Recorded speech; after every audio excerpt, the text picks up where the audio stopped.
سمجھیں، ہم تو انہیں ڈھیل اس لیے دے رہے ہیں کہ یہ خوب بارے گناہ سمیٹ لیں، پھر ان کے لیے سخت ذلیل کرنے والی سزا ہے۔ اللہ مومنوں کو اس حالت میں ہرگز نہ رہنے دے گا جس میں تم اس وقت پائے جاتے ہو، وہ پاک لوگوں کو ناپاک لوگوں سے الگ کر کے رہے گا۔ مگر اللہ کا طریقہ یہ نہیں ہے کہ تم کو غیب پر مطلع کرتے کہ بتا دے کہ یہ کب ہوگا۔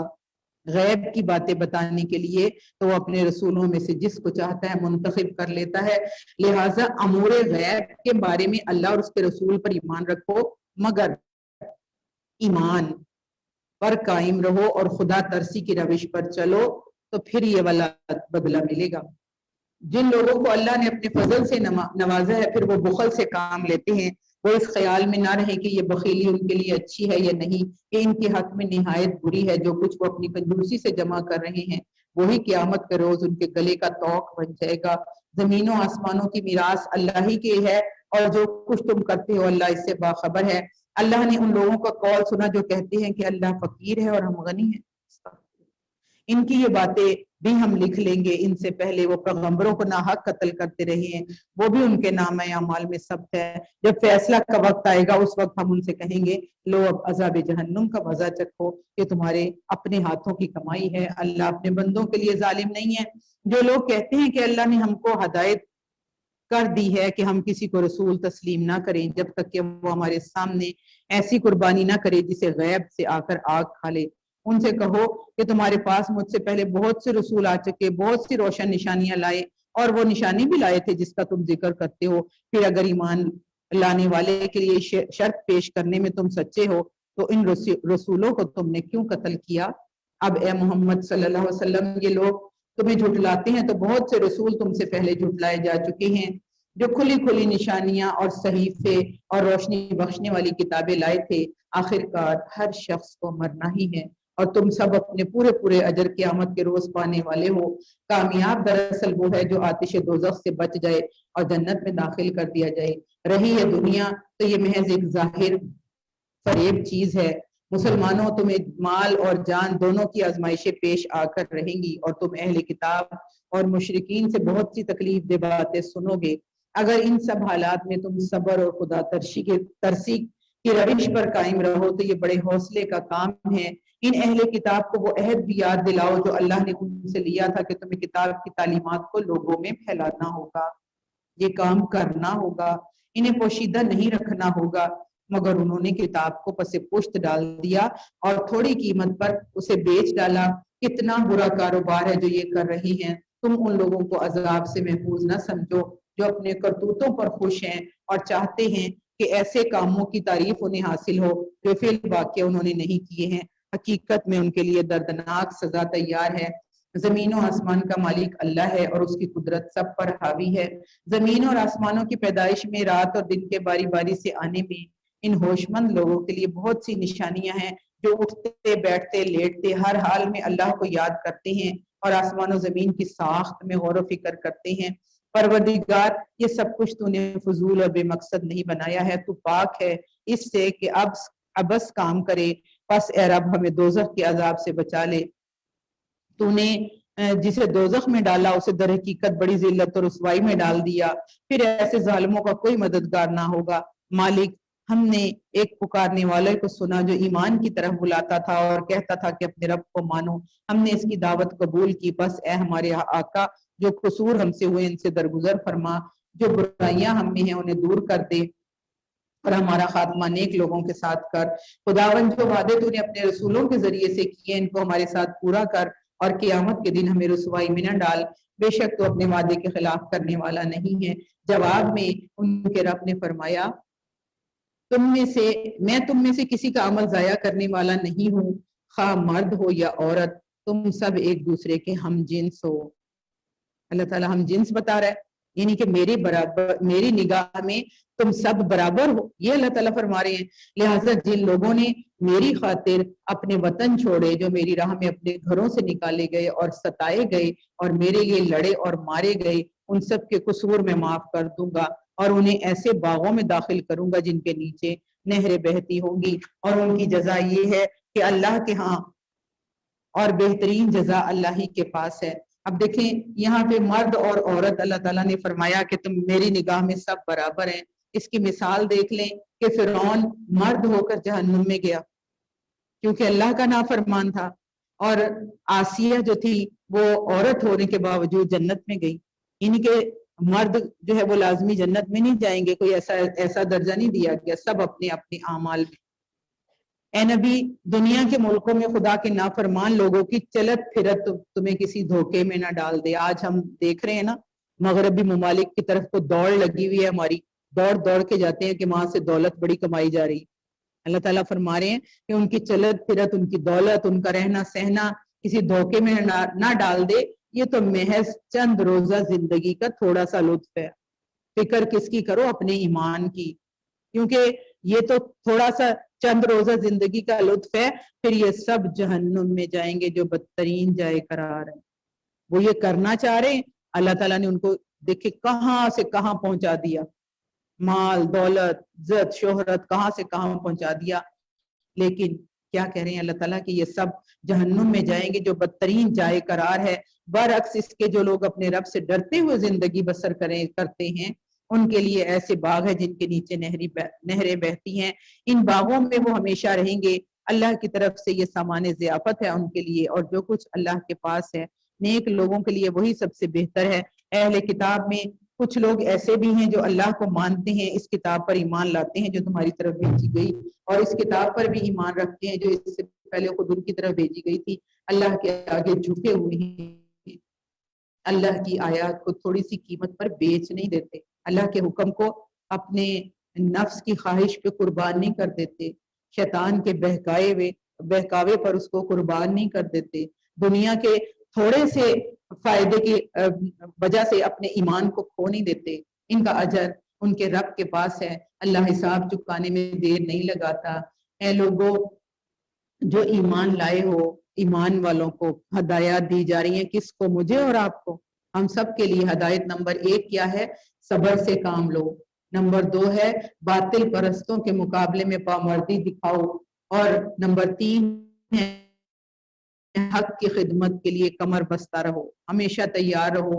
اور نمبر 4 ہے اللہ سے ڈرتے رہو. ان چاروں ہدایات پر عمل کرو گے تو امید ہے کہ تم کامیاب ہو جاؤ گے.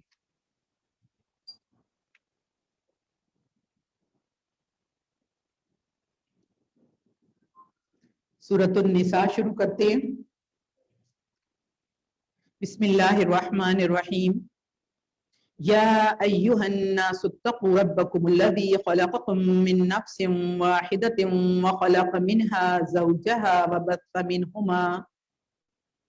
وبث منهما رجالا كثيرا ونساء واتقوا الله الذي تساءلون به والأرحام ان اللہ کان علیکم رقیبا. سورۃ النساء مدنی دور کی سورت ہے، اور نساء کا مطلب ہوتا ہے عورتیں، ہے نا. تو اللہ تعالیٰ اس میں سورۃ الرجال کہیں نہیں آئی، ہے نا. مردوں کے لیے کوئی خاص سورت نہیں اتری، عورتوں کے نام سے دیکھیں سورت اتری ہے. اور یہاں پہ سکھایا کیا جا رہا ہے؟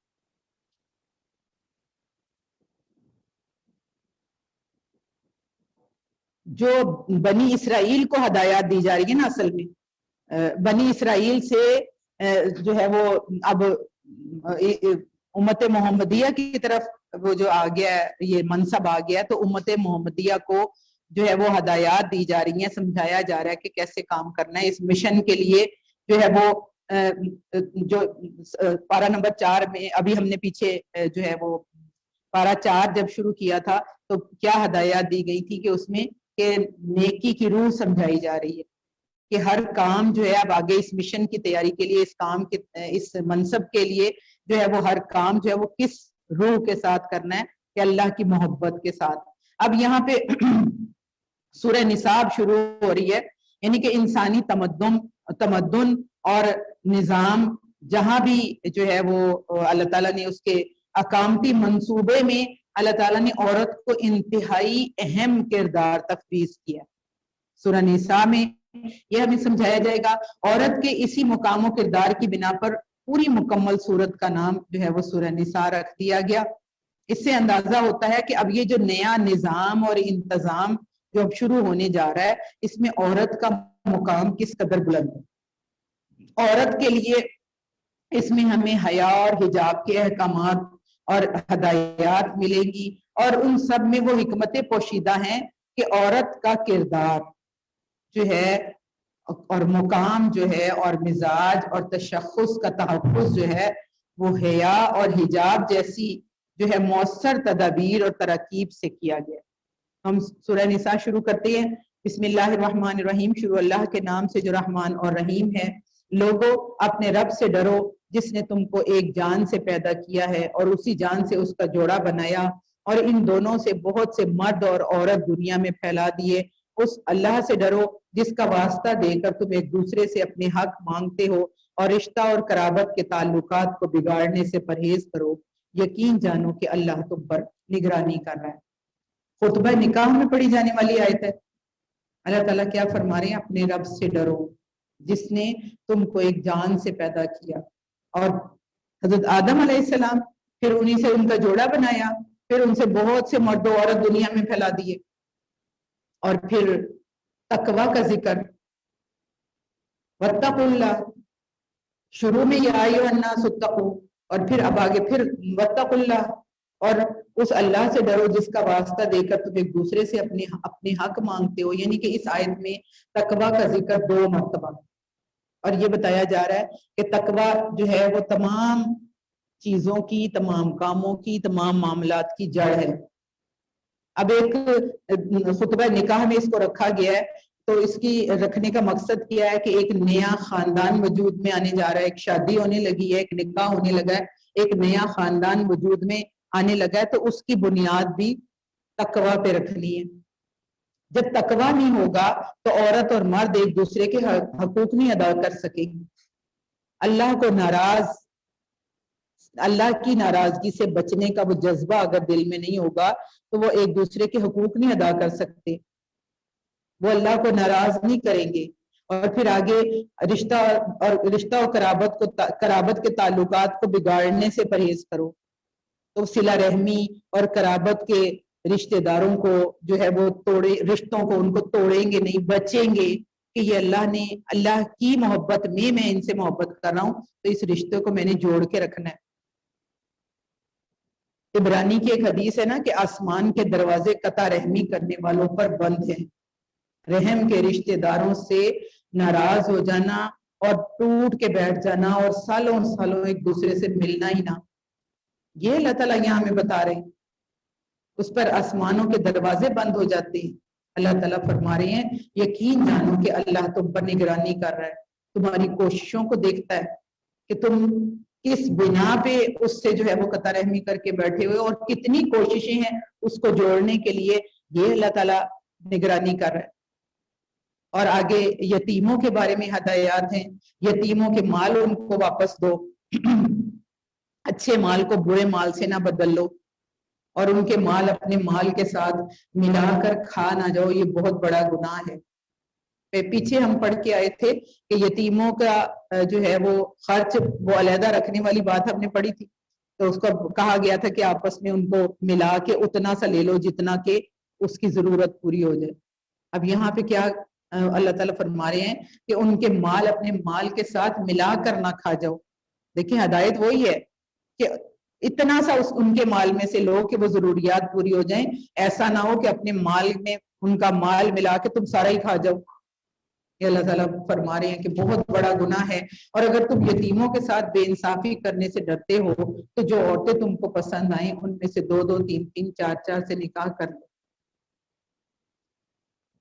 پھر یہ اب وہ یتیم عورتوں کے جنگ میں جو یتیم ہوئی ہیں، بچیاں ہیں اور عورتیں جو ہیں وہ بیوہ ہوئی ہیں، تو بہت ڈھیر لگ گیا ہے، تو اب ان کا اللہ تعالیٰ ان کے بارے میں ہدایات کیا دے رہی ہے کہ ان میں سے جو تمہیں پسند آئے ان میں سے 2 3 4 سے نکاح کر لو۔ اب یہاں پہ اجازت دی جا رہی ہے 4 نکاح کی، 4 سے زیادہ نہیں کرنی، حکم نہیں دیا جا رہا، اجازت دی جا رہی ہے۔ اور اجازت کس کے ساتھ؟ لیکن اگر تمہیں اندیشہ ہو کہ ان کے ساتھ عدل نہ کر سکو گے تو پھر ایک ہی بیوی کرو۔ عدل کی شرط کے ساتھ مشروط کر دیا گیا۔ اور ان عورتوں کو زوجیت میں لاؤ جو تمہارے قبضے میں آئی ہیں، بے انصافی سے بچنے کے لیے یہ زیادہ قرین ثواب ہے۔ اور عورتوں کے مہر کے جو ہے وہ قوانین ہمیں یہاں پہ سمجھائے جا رہے ہیں۔ عورتوں کے مہر خوش دلی کے ساتھ فرض جانتے ہوئے ادا کرو، البتہ اگر وہ خود اپنی خوشی سے مہر کا کوئی حصہ تمہیں معاف کر دے تو اسے تم مزے سے کھا سکتے ہو۔ یہاں پہ ہمیں یہ چیز سمجھائی جا رہی ہے کہ شادی جب ہم کرتے ہیں تو سب سے زیادہ ضروری کام، سب سے زیادہ ضروری چیز مہر کی ادائیگی ہے۔ اللہ تعالیٰ نے اس کا حکم دیا نا، باقی کسی چیز کا حکم نہیں یہاں پہ آ رہا نا، اتنا خرچ مہندیوں میں کرو، اتنا خرچ جو ہے وہ بارات کے لیے کرو، اتنا جہیز کے لیے کرو، اور اتنا جو ہے وہ یہ کرو اور وہ کرو، منہ دکھائی کے لیے کرو، نہیں نہ آ رہا ذکر کس چیز کا آ رہا ہے؟ مہر۔ تو سب سے زیادہ ضروری چیز جو ہے، ادا کرنے والی چیز جو ہے وہ کیا ہے؟ مہر ہے۔ ہم نے ضروری یہ سمجھ لیا ہے منہ دکھائی، ہے نا؟ دلہن کو منہ دکھائی میں کیا دیا؟ منہ دکھائی پہلے ہے، مہر بعد میں ہے ہمارے نزدیک۔ اللہ کے نزدیک کیا ہے؟ مہر ضروری ہے۔ کوشش کیا کی جائے کہ مہر کی ادائیگی کی جائے۔ اپنے وہ مال جنہیں اللہ نے تمہارے لیے قیام زندگی کا ذریعہ بنایا ہے نادان لوگوں کے حوالے نہ کرو، البتہ انہیں کھانے اور پہننے کے لیے دو اور انہیں نیک ہدایت کرو، اور یتیموں کی آزمائش کرتے رہو یہاں تک کہ وہ نکاح کے قابل عمر کو پہنچ جائیں، پھر اگر تم ان کے اندر اہلیت پاؤ تو ان کے مال ان کے حوالے کر دو۔ ایسا کبھی نہ کرنا کہ حد انصاف سے تجاوز کر کے اس خوف سے ان کے مال جلدی جلدی کھا جاؤ۔ یتیم کے قوانین ہیں کہ وہ بڑے ہو کر اپنے حق کا مطالبہ کریں گے۔ یتیم کا جو سرپرست مالدار ہو وہ پرہیزگاری سے کام لے، اور جو غریب ہو وہ معروف طریقے سے کھا سکتا ہے۔ مالدار جو ہے وہ پرہیزگاری کیسے کرے کہ وہ نہ ہی لے اس میں سے، اس کا مال علیحدہ ہی پڑا رہنے دے اور اس کا خرچ اپنے ذمے لے لے۔ اور جو غریب ہے جس کے کہ خود اتنے خرچ ہے، وہ تھوڑا سا اس میں سے لے لے معروف طریقے سے۔ پھر جب ان کے مال ان کے حوالے کرنے لگو تو لوگوں کو اس پر گواہ بنا لو، اور حساب لینے کے لیے اللہ کافی ہے۔ مردوں کے لیے اس مال میں حصہ ہے جو ماں باپ اور رشتہ داروں نے چھوڑا ہو، اور عورتوں کے لیے بھی اس مال میں حصہ ہے جو ماں باپ اور رشتہ داروں نے چھوڑا ہو، خواہ تھوڑا ہو یا بہت ہو، یہ حصہ اللہ کی طرف سے مقرر ہے۔ اب یہ وراثت جو ہے اس کے قوانین اللہ تعالیٰ ہمیں یہاں پہ سکھا رہے ہیں۔ اور جب تقسیم کے موقع پر کنبہ کے لوگ اور یتیم اور مسکین آئیں تو اس مال میں سے ان کو بھی کچھ دو، اور ان کے ساتھ بھلے مانسوں کی سی بات کرو۔ لوگوں کو اس بات کا خیال کر کے ڈرنا چاہیے کہ اگر وہ خود اپنے پیچھے بے بس اولاد چھوڑتے تو مرتے وقت انہیں اپنے بچوں کے حق میں کیسے کچھ اندیشے لاحق ہوتے۔ بس چاہیے کہ وہ اللہ کا خوف کریں اور راستے کی بات کریں۔ جو لوگ ظلم کے ساتھ یتیموں کے مال کھاتے ہیں در حقیقت وہ اپنے پیٹ آگ سے بھرتے ہیں، اور وہ ضرور جہنم کی بھڑکتی ہوئی آگ میں جھونکے جائیں گے۔ تمہاری اولاد کے بارے میں اللہ تعالیٰ ہدایت کرتا ہے تقسیم وراثت۔ مرد کا حصہ 2 عورتوں کے برابر۔ سوال کیا کیا جاتا ہے کہ کتنی بڑی زیادتی ہے کہ مرد کو جو ہے وہ پورا دیا جا رہا ہے، عورت کو آدھا دیا جا رہا ہے۔ وہ سوال کیا جاتا ہے کہ یہ عورتوں کے ساتھ تو بڑی زیادتی ہے۔ کوئی جواب دے گا اس کا؟ کیا زیادتی ہے یہ؟ ٹھیک ہے قرآن کی آیت ہے، لیکن پیچھے وجہ بھی کسی کو معلوم ہے؟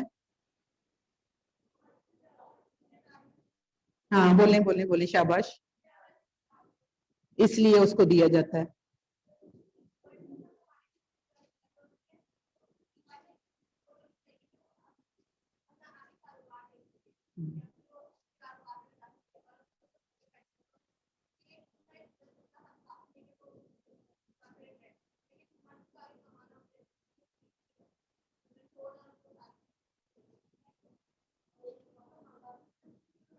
ہاں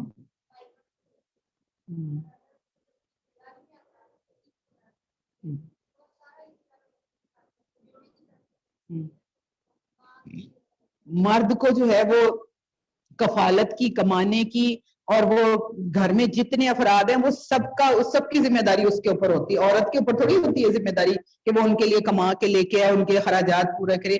مرد کے اوپر ذمہ داری ہے تو اس لیے دیکھیں اللہ تعالیٰ نے مرد کو جو ہے وہ پورا اور عورت کو آدھا، اور دوسرے عورت جو ہے وہ اپنے والدین کی طرف سے بھی اپنے بہن بھائیوں کی طرف سے بھی حصہ پاتی ہے، یعنی کہ عورت کے پاس تو زیادہ ہو جاتا ہے، شوہر کی طرف سے بھی پاتی ہے عورت تو زیادہ مال، اور عورت کہے کہ میرے ساتھ زیادتی ہے، نہیں، عورت کے پاس تو زیادہ ہو رہا ہے، مرد کی نسبت اس کو زیادہ مل رہا ہے۔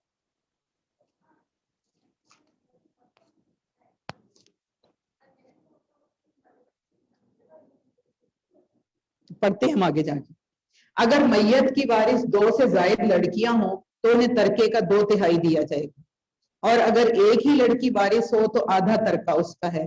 اگر میت صاحب اولاد ہو تو اس کے والدین میں سے ہر ایک کو ترکے کا 6واں حصہ ملنا چاہیے، یہ ہم اسی طرح پڑھتے چلے جائیں گے۔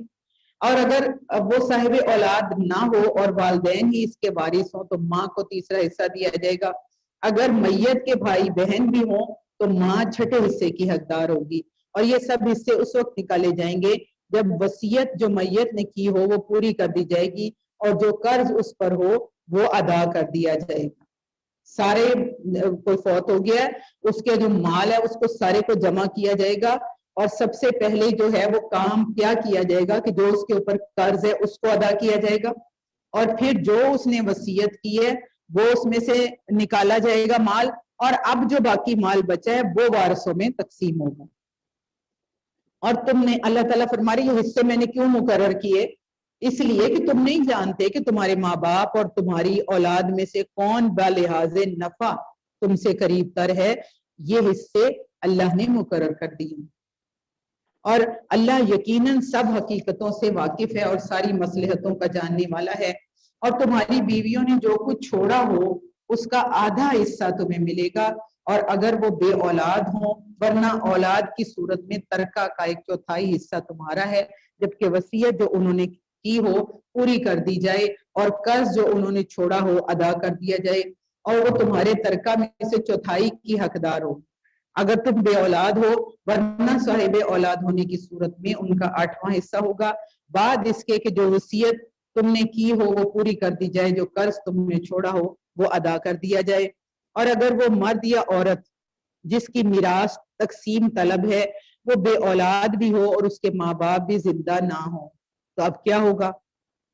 مگر اس کا ایک بھائی یا ایک بہن موجود ہو تو بھائی اور بہن ہر ایک کو 6واں حصہ ملے گا، اور بھائی اور بہن ایک سے زیادہ ہو تو کل ترکہ کے 1/3 میں وہ سب شریک ہوں گے، جبکہ وصیت پوری ہو، پوری وصیت جو کی گئی ہو پوری کر دی جائے، اور قرض جو میت نے چھوڑا ہو ادا کر دیا جائے، بشرط یہ کہ وہ ضرر رساں نہ ہو۔ یہ حکم اللہ کی طرف سے ہے، اور اللہ دیدہ و بینا اور نرم خو ہے۔ یہ اللہ کی مقرر کی ہوئی حدیں ہیں، جو اللہ اور اس کے رسول کی اطاعت کرے گا اسے اللہ ایسے باغوں میں داخل کرے گا کہ جن کے نیچے نہریں بہتی ہوں گی، اور ان باغوں میں وہ ہمیشہ رہے گا، اور یہی بڑی کامیابی ہے۔ جو اللہ اور اس کے رسول کی نافرمانی کرے گا اور اس کی مقرر کی ہوئی حدوں سے تجاوز کر جائے گا اسے اللہ آگ میں ڈالے گا جس میں وہ ہمیشہ رہے گا، اور اس کے لیے رسوا کن سزا ہے۔ اب یہ جو وراثت کے حصے اللہ تعالیٰ نے خود انگلی رکھ رکھ کے مقرر کر دی ہیں، دیکھیں یہ ساری سمجھ تو یہ آ رہی ہے کہ جو سب سے قریبی رشتہ ہے اس کا حصہ جو ہے وہ پہلے مقرر کیا گیا، اور پھر ایک چیز یہ کہ اللہ نے یہ حدیں باندھی ہیں، تو جب وراثت کی تقسیم ہو تو ضرور اس کو کھولیں، ان کو بڑی تفصیل کے ساتھ جو ہے وہ قرآن سے احادیث سے ڈھونڈیں اور اس کے مطابق جو ہے وہ حصے جو ہے وہ کیا کریں، کیونکہ یہ چیزیں زبانی یاد نہیں رہتی، یہ بھول جاتی ہیں، تو جب وراثت کی تقسیم ہو تو ضرور اس کو لے کے بیٹھیں۔ اور پھر آگے اللہ تعالیٰ فرما رہے ہیں تمہاری عورتوں میں سے جو بدکاری کی مرتکب ہوں ان پر اپنے میں سے 4 آدمیوں کی گواہی لو، اور اگر 4 آدمی گواہی دے دیں تو ان کو گھروں میں بند رکھو یہاں تک کہ انہیں موت آ جائے یا اللہ ان کے لیے کوئی راستہ نکال دے، اور تم میں سے جو اس فعل کا ارتکاب کریں ان دونوں کو تکلیف دو، پھر اگر وہ توبہ کریں اور اپنی اصلاح کر لیں تو انہیں چھوڑ دو کہ اللہ بہت توبہ قبول فرمانے والا اور توبہ قبول کرنے والا اور رحم فرمانے والا ہے۔ اب یہ جو حکم آ رہا ہے عورتوں میں سے جو بدکاری کی مرتکب ہو، زانیہ عورتوں کے لیے حکم ہے کہ 4 آدمیوں کی گواہی لے لو، اور پھر اگر وہ ثابت ہو جائے جرم تو کیا کرنا ہے؟ گھروں میں بند رکھنا ہے۔ یہ سورہ نور میں جب اس کی سزا جو ہے وہ کوڑے جو ہے وہ کر دی گئی تو یہ آیت جو ہے منسوخ ہو گئی۔ اور پھر تم میں سے جو اس فعل کا ارتکاب کریں کہ ان دونوں کو تکلیف دو، یہاں پہ دونوں مرد اور مرد اگر اس فعل کا ارتکاب کرتی ہیں یا دو عورتیں اور عورتیں اس فعل کا ارتکاب کرتی ہیں تو پھر دونوں کو تکلیف دو، اور اگر توبہ کر لیں، اپنی اصلاح کر لیں، یعنی کہ ان کو کوئی سزا دو، پھر توبہ کر لیں، اصلاح کر لیں تو انہیں چھوڑ دو، اللہ بہت توبہ قبول کرنے والا اور رحم فرمانے والا ہے۔ اور یہ جان لو کہ اللہ پر توبہ کی قبولیت کا حق انہی لوگوں کے لیے ہے جو نادانی کی وجہ سے کوئی برا فعل کر گزرتے ہیں اور اس کے بعد جلدی ہی توبہ کر لیتے ہیں۔ توبہ کی قبولیت کا حق، ایسے لوگوں پر اللہ اپنی نظر عنایت سے پھر متوجہ ہو جاتا ہے، اور اللہ ساری باتوں کی خبر رکھنے والا اور حکیم اور دانا ہے۔ مگر توبہ ان لوگوں کے لیے نہیں ہے جو برے کام کیے ہی چلے جاتے ہیں، یہاں تک کہ جب ان میں سے کسی کی موت کا وقت آ جاتا ہے اس وقت وہ کہتا ہے کہ اب میں نے یہ توبہ کی۔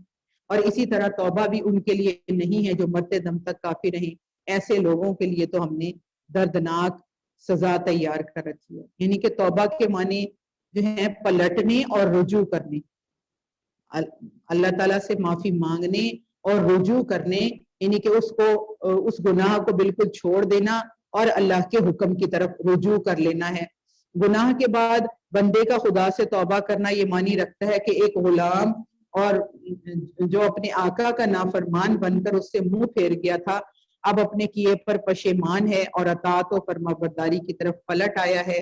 اور اللہ کی طرف سے بندے پر تو یہ معنی توبہ یہ معنی رکھتی ہے کہ غلام کی طرف سے مالک کی نظر عنایت جو پھر گئی تھی وہ اثر نو اب اس کی طرف دوبارہ جو ہے وہ ہو گئی ہے۔ اللہ تعالیٰ اس آیت میں فرماتا ہے کہ میرے ہاں معافی صرف ان بندوں کے لیے ہے جو قصدن نہیں بلکہ نادانی کی بنا پہ قصور کرتے ہیں، بھول چوک سے ان سے ہو جاتا ہے، اور جب آنکھوں پہ سے، اصل میں وہ جہالت کا پردہ اتنا پڑا ہوا ہوتا ہے کہ وہ سمجھ نہیں آ رہی ہوتی، وہ پھر ان سے ہو جاتا ہے، پھر جہالت کا پردہ ان کی آنکھوں سے ہٹتا ہے تو شرمندہ ہوتے ہیں، پھر سمجھ آتی ہے کہ یہ تو میں بہت بڑی غلطی کر گئی تھی، پھر وہ اللہ تعالیٰ سے معافی مانگتے ہیں۔ اور ایسے بندے پر بھی جب وہ اپنی غلطی پر شرمندہ ہو کر اپنے آقا کی طرف پلٹیں گے تو اس کا دروازہ کھلا پائیں گے۔ اور توبہ جو ہے وہ ان کے لیے نہیں جو اللہ سے بے خوف ہو کے گناہ کیے ہی چلے جاتے ہیں، انہیں پیچھے کوئی خوف نہیں ہوتا، اور پھر عین اس وقت جب کہ موت کا فرشتہ آ کھڑا ہو تو وہ معافی مانگنے لگ جاتے ہیں۔ نبی اکرم صلی اللہ علیہ وسلم نے فرمایا کہ اللہ بندے کی توبہ بس اسی وقت تک قبول کرتا ہے جب تک کہ آثار موت شروع نہ ہو، کیونکہ امتحان کی مہلت جب پوری ہو گئی اور کتاب زندگی ختم ہو چکی تو اب پلٹنے کا کون سا ماں، یعنی کہ دو شرائط ہے، کون سا؟ پلٹنا اور رجوع بھی کرنا۔ تو اب اگر وہ توبہ کر رہا ہے تو اب وہ رجوع کیسے کرے گا؟ اب تو موت اس کا عمل کا ٹائم ہی ختم ہو گیا، تو وہ دوسری شرط تو پوری نہیں ہوگی۔ تو آج ہی ہم اپنے گناہوں کا جائزہ لیں اور اللہ تعالیٰ سے اس کی توبہ کریں اور ہم اللہ تعالیٰ کی طرف رجوع کریں۔ اے لوگوں جو ایمان لائے ہو، تمہارے لیے حلال نہیں ہے کہ زبردستی عورتوں کے وارث بن بیٹھو، اور نہ یہ حلال ہے کہ انہیں تنگ کر کے اس مہر کا کچھ حصہ اڑا لینے کی کوشش کرو جو تم انہیں دے چکے ہو۔ ہاں اگر وہ کسی صریح بد چلنے کے مرتکب ہوں تو تمہیں ضرور تنگ کرنے کا حق ہے، ان کے ساتھ بھلے طریقے سے زندگی بسر کرو، اگر وہ تمہیں ناپسند ہو تو ہو سکتا ہے کہ ایک چیز تمہیں پسند نہ ہو مگر اللہ نے اسی میں بہت کچھ بھلائی رکھ دی ہو۔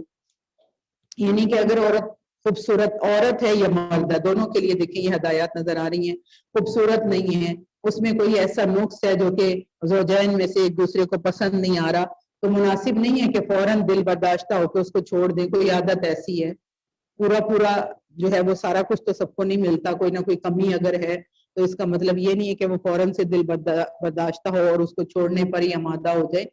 تو ہو سکتا ہے کہ وہ جو چیز جو ہے وہ ناپسند ہے اس سے بہتر اس کے اندر بہت سی ایسی جو ہے وہ عادتیں ہوں، بہتر ایسی بہت سی خصوصیات ہوں، تو یہ سوچنے سمجھنے کا اللہ تعالیٰ فرما رہے ہیں کہ اگر وہ تمہیں ناپسند ہو تو ہو سکتا ہے کہ ایک چیز تمہیں پسند نہ ہو، مگر اللہ نے اسی میں بہت کچھ بھلائی رکھ دی ہو۔ اور اگر تم ایک بیوی کی جگہ دوسری بیوی لے آنے کا ارادہ کر ہی لو تو خواہ تم نے اسے ڈھیر سا مال ہی کیوں نہ دیا ہو، اس میں سے کچھ واپس نہ لینا۔ کتنا پیارا نظام ہے اللہ تعالیٰ کا۔ اب وہ ڈھیر مال ہے، وہ مہر دے دیا ہے، کوئی زیور، کوئی اور تحائف وغیرہ دے دیے، جو کوئی مکان، کوئی کچھ اور اس کو دے دیا ہے، تو پھر اللہ تعالیٰ کیا فرما رہے ہیں کہ اگر اس کی جگہ دوسری بیوی لے آنے کا ارادہ، یعنی کہ اس کو چھوڑنے کا ارادہ کیا تو اس میں سے کچھ واپس نہ لینا۔ کیا تم اسے بہتان لگا کر اور صریح ظلم کر کے واپس لوگے؟ اور آخر تم اس سے کس طرح لوگے جبکہ تم ایک دوسرے سے لطف اندوز ہو چکے ہو اور وہ تم سے پختہ عہد لے چکی ہے۔ یعنی پختہ عہد سے مراد وہ نکاح ہے، اور نکاح جو ہے وہ ایک پختہ وعدہ ہوتا ہے، اور جس کے اوپر بھروسہ کر کے ہی ایک عورت اپنے آپ کو مرد کے حوالے کرتی ہے۔ اب اگر مرد اپنی خواہش سے اس کو توڑتا ہے، اپنی خواہش سے یعنی کہ وہ طلاق دیتا ہے اس کو، تو اسے وہ معاوضہ واپس لینے کا حق نہیں جو اس نے معاہدہ کرتے وقت پیش کیا تھا۔ اور اللہ تعالیٰ فرما رہے جن عورتوں سے تمہارے باپ نکاح کر چکے ہوں ان سے ہرگز نکاح نہ کرو، مگر جو پہلے ہو چکا سو ہو چکا۔ اور در حقیقت یہ ایک بے حیائی کا فعل ہے، ناپسندیدہ اور برا چلن ہے۔ اللہ تعالیٰ یہاں پہ وہ سارے رشتے کہ جن سے جو ہے وہ نکاح نہیں کیا جا سکتا وہ بتا رہے ہیں۔ تم پر حرام کی گئی تمہاری مائیں، بیٹیاں، بہنیں، پھپھیاں، خالائیں، بھتیجیاں، بھانجیاں، اور تم یہاں تک دیکھیں وہ سارے رشتے ہیں جن سے رحم کا رشتہ ہے۔ اور پھر آگے اللہ تعالیٰ فرما رہے ہیں اور تمہاری وہ مائیں جنہوں نے تم کو دودھ پلایا ہو، اور تمہاری دودھ شریک بہنیں، اور تمہاری بیویوں کی مائیں، اور تمہاری بیویوں کی لڑکیاں جنہوں نے تمہاری گودوں میں پرورش پائی ہے، اور ان بیویوں کی لڑکیاں جن سے تمہارا تعلق زن و شو ہو چکا ہو۔ بیوی کے ساتھ بیٹی آئی ہے، نکاح جو ہے وہ کیا ہے، اس کے ساتھ جو ہے وہ پہلے شوہر سے اس کی بیٹی موجود ہے، اور جو ہے اب اس کو چھوڑ کے اس کی بیوی سے اس بیٹی سے نکاح نہیں کیا جا سکتا اگر تو دونوں کے درمیان تعلق قائم ہو گیا۔ اگر صرف نکاح ہوا ہے، تعلق قائم نہیں ہوا، تو پھر اس بیٹی سے وہ مرد نکاح کر سکتا ہے۔ ورنہ اگر صرف نکاح ہوا ہو اور تعلق زن و شو نہ ہوا ہو تو انہیں چھوڑ کر ان کی لڑکیوں سے نکاح کر لینے میں تم پر کوئی مواخذہ نہیں، اور تمہارے ان بیٹوں کی بیویاں جو تمہاری صلب سے ہوں، جو سگے بیٹے ہیں ان کی بیویوں سے بھی نکاح نہیں کیا جا سکتا۔ یعنی کہ وہ بیٹا فوت ہو گیا ہے یا بیٹے نے جو ہے وہ اس کو طلاق دے دی ہے، تو وہ جو سسر تھا اس کا وہ اب اس سے نکاح نہیں کر سکتا۔ یہ اللہ تعالیٰ جو ہے حدیں لگا رہی ہے۔ اور پھر یہ کہ یہ بھی تم پر حرام کیا گیا ہے کہ ایک نکاح میں دو بہنوں کو جمع کرو۔ بیک وقت دو بہنیں ایک مرد کے نکاح میں نہیں رہ سکتی۔ ہاں پھر اس کو طلاق دے دے یا فوت ہو جائے تو پھر ہو سکتا ہے۔ اور اسی زمرے میں دیکھیں نزدیک ترین رشتے جو ہیں وہ پھوپھی اور بھتیجی اور خالہ اور بھانجی، یہ بھی اسی زمرے میں آتی ہیں۔ اور مگر جو کچھ پہلے ہو گیا سو ہو گیا، اور اللہ بخشنے والا اور رحم فرمانے والا ہے۔ الحمدللہ ہمارا پارہ نمبر 4 پورا ہوا۔ اللہ سے دعا ہے کہ جو کچھ غلطیاں ہم سے ہو گئی ہیں وہ ہماری طرف سے، اللہ ہمیں قرار کرتے ہیں، اللہ ہمیں معاف فرما دے اور اللہ ہمیں صحیح سمجھا دے۔ سبحانک اللہم و بحمدک نشہد ان لا الہ الا انت نستغفرک ونتوب الیک۔ السلام علیکم۔